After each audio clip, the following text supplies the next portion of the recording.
I'm on the Carolina Skiff 18 JVX, and this is an incredible shallow water fishing platform. It's pre-rigged for a trolling motor up front with tilt and trim for your big motor. There's a 12-volt adapter for spotlights.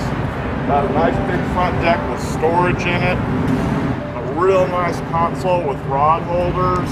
It's got a bait well in the front. It's got a bait well in the back. We bring them in with tilt wheels, lemony tops. It's got a great cooler, flip-flop cooler seat. You can use it forward as a leaning post or sit on it, or move it backwards to fish off the back of the boat. An incredible fishing rig for saltwater or freshwater. It's got two pedestal seats now, and front pedestal seats, and we bring them in on the aluminum trailers, and it's a good value for the dollar.